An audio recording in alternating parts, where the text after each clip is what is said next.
आदरणीय दर्शकवृन्द, यहाँहरूलाई थाहै छ कि गत केही हप्तादेखि हामीले पोखरामा भइरहेको एक साङ्गीतिक प्रतियोगिता भोइस अफ पोखरा प्रसारण गरिरहेका छौँ। तब प्रस्तुत छ उक्त कार्यक्रमका अन्य झलकहरू। Voice of Pokhara 2011.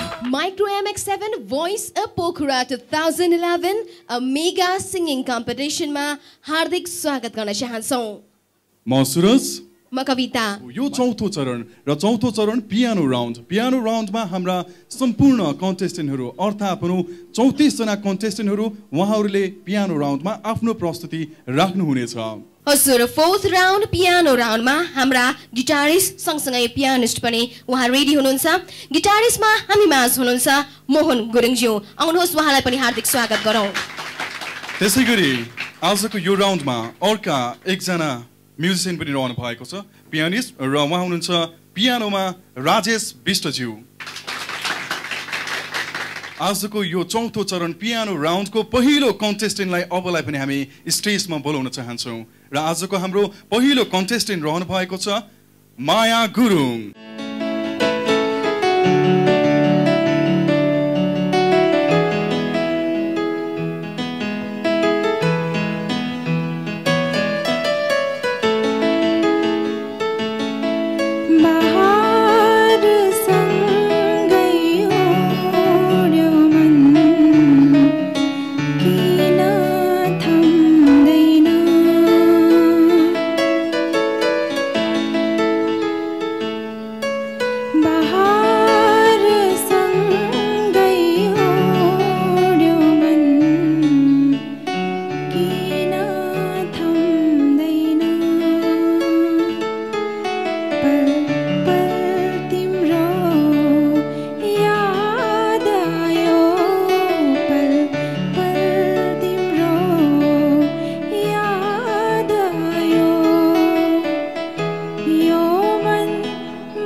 ठिक छ, मलाई त राम्रो लाग्यो है। All the best. मायाजी, आज तपाईँले राम्रो पर्फर्मेन्स गर्नुभयो र आशा छ अझै बेटर गर्दै जानुहुन्छ। माया बहिनी, मलाई त राम्रै लाग्यो कि रे। Best of lock.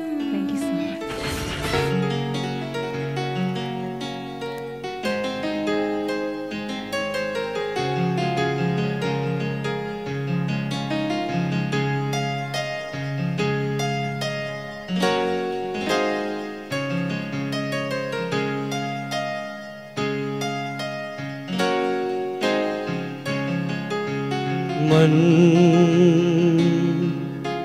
हे सारी नरोइदिए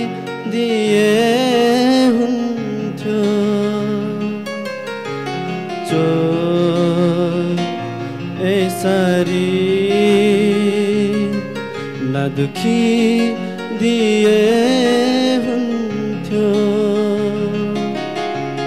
कसरी बाँचु म यो मन दुखाई, कसरी हाँसु म यो आँसु लुकाई। हो हो हो हो हो मन यसरी नरोइदिए हुन्थ्यो, जो यसरी नदुखी दिए हुन्थ्यो। बुझ्यो भाइ? हजुर। भाइको आज हाई नोट्स अलिकति खुलिरहेको छैन भाइ, त्यसलाई अलिकति बल लगाउनै पर्ने हुन्छ भाइ है। तर भाइको आज एक्सप्रेसन ठिक छ। एक्सप्रेसन राम्रो लाग्यो मलाई भाव जुन गीतको भाव आज भाइले कायम राखेको छ त्यो राम्रो लाग्यो ल ओके ल all the best thank you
यसअघिको राउन्डभन्दा तपाईँले यो राउन्डमा अझै पर्फर्मेन्स राम्रो लाग्यो मलाई समग्रमा भन्नुपर्दाखेरि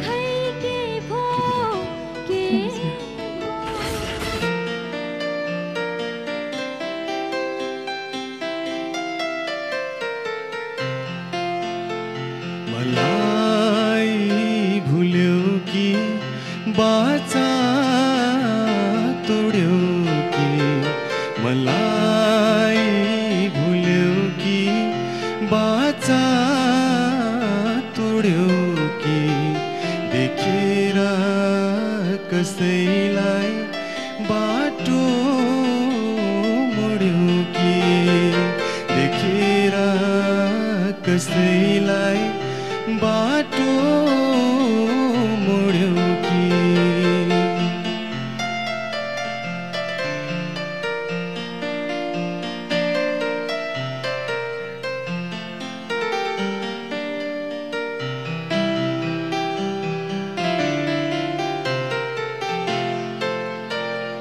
आफूलाई भन्दा धेरै माया गर्छु भन्थ्यो आफूलाई भन्दा धेरै माया गर्छु भन्थ्यो जन्म जन्म नछुट्ने साथ दिन्छु भन्थ्यो जन्म जन्म नछुट्ने साथ दिन्छु भन्थ्यो कतै छुट्यो कि माया मार्यो कि मदन भाइ मलाई त स्वर त राम्रो लाग्यो है तर त्यो अन्तरामा अलिकति कता कता सुर चाहिँ अलिकति के कमजोरी छ र प्लस अनि हाईमा गर्दाखेरि अलिकति भोइस कन्ट्रोल चाहिँ भएन है ल अझै प्र्याक्टिस गर्नुहोस् अझै है त बेस्ट अफ लक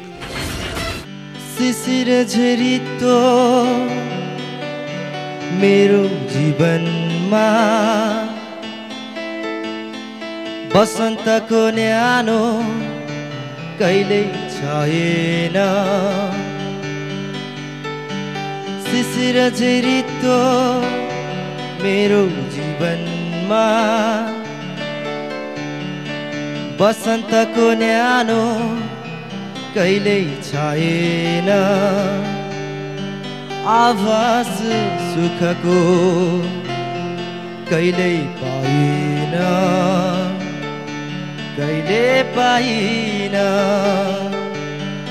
आभास सुखको कहिल्यै पाइन कहिले पाइन शिशिर झरितो सुरज भाइ जुन त्यो लय छ अथवा हामी टेम्पो भन्छौँ जसलाई अलिकति कन्सन्ट्रेसन नपुगेको हो कि जस्तो लाग्यो मलाई जस्तो अब जब गाउन थालेपछि गाउन सुरु गरेपछि एक सेकेन्डलाई 10 भाग लगाउँदाखेरि जुन 10 टुक्रा हुन्छ त्यसको एक टुक्रा पनि कन्सन्ट्रेसन आउट गर्न हुँदैन, आउट हुनु हुँदैन, त्यति डुब्नुपर्छ। गीत सुरु भएपछि ओभरअल भाइको ठिक छ पर्फर्मेन्स र भाइको प्रतिभा राम्रै छ है। All the best, thank you. मिलनका हरेक पलहरू मुटुभित्र कहीँ बसेछ,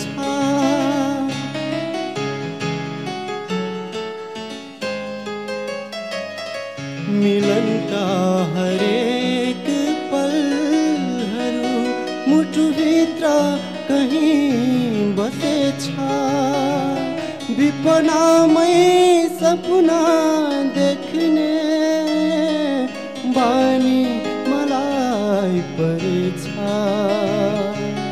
बानी मलाई परेछ, हुरी चलिरहेछ, घाउ दुखिरहेछ, तिम्रो याद आइदिँदा आँसु त्यसै बगेछ, आँसु त्यसै बगेछ, मुटु जलिरहेछ।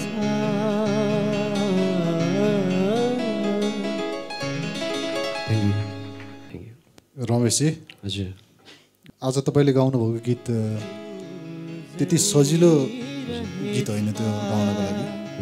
तपाईँको आज गायकीमा राम्रो पक्ष पनि छ, नराम्रो पक्ष पनि छ।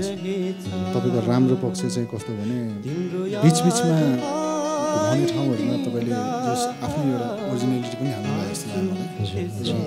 त्यो नराम्रो सुनेको थिएन मेरो कानको लागि, जसम्म मेरो विचारमा त राम्रो सुनेको। बिचको अन्तरतिर अलिकति अलिअलि कता कता त्यति धेरै होइन, अलिअलि कता कता सुर पनि तर माथि भएको जस्तो लाग्थ्यो। तर ओभरअल तपाईँको यो सिङ्गिङ आज पर्फर्मेन्स मलाई राम्रो लाग्यो। Thank you. पीडा सहन्छु बरु मनको, मुटु खोताली रङ्ग छरिदेऊ, तृष्णा सहन्छु बरु मनको, प्यासी तिम्रो रस मुनको, थोपा बनी खसिदेऊ, तपोवन माझ ताप्न देऊ मलाई, सहन्छु कष्ट दुई काँडा माझ झेलिन देऊ मलाई, तपोवन। अब अरू सबै त ठिकै लाग्यो होइन मलाई, तर स्थायीमा चाहिँ अलिकति शब्द चाहिँ अलिकति बुझेन कि एकदम लो नोट परेर गयो या के हुनसक्छ, र अलिकति गायकी पनि अलिकति पुगेको छैन। अझै कोसिस गर्नुहोस्, रियाज गर्नुहोस्, बेस्ट अफ। सबै टेकिदिन्छ, सम्हालिने खोज्दा यो मन एक्लै रोइदिन्छ अनि हाँसिदिन्छ, आफूलाई हेर्दै यो मन। तर किन मलाई मात्र यस्तो भएको जस्तो लाग्छ, हर पाइला सार्न खोज्दा बाटो बिलाएको जस्तो लाग्छ, अब के गरौँ म, अब के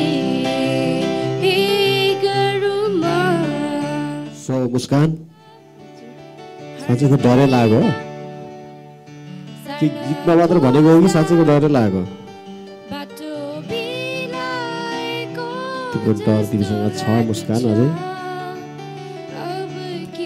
तिमीले योभन्दा बेटर गाउन सक्थ्यौ यो गीतलाई त्यो पोटेन्सियल चाहिँ छ तिमीमा होइन त्यो म मान्छु अलिकति मेलोडियस चाहिँ भन्नुपर्छ तिम्रो भोकल टोनको बारेमा मलाई डाउट छैन त्यो भोलि निखारिँदै जान्छ तर मेलोडियस हुने कुरामा चाहिँ आफूमा डिपेन्ड गर्छ है कतिको मेलोडियस हुने भन्ने कुरा सो त्यसको लागि चाहिँ सिक्न सुन्न अभ्यास गर्न चिन्तन मनन अध्ययन सब कुराको खाँचो पर्छ है मै खोलाको दोभानमा बाढी पहिरो आइदिँदा मैले सबलाई बिर्सेछु तिमीलाई सम्झिँदा मैले सबलाई बिर्सेछु तिमीलाई सम्झिँदा बादलको घुम्टोले इलाम बजार छोपिँदा मैले सबलाई बिर्सेछु तिमीलाई सम्झिँदा मैले सबलाई बिर्सेछु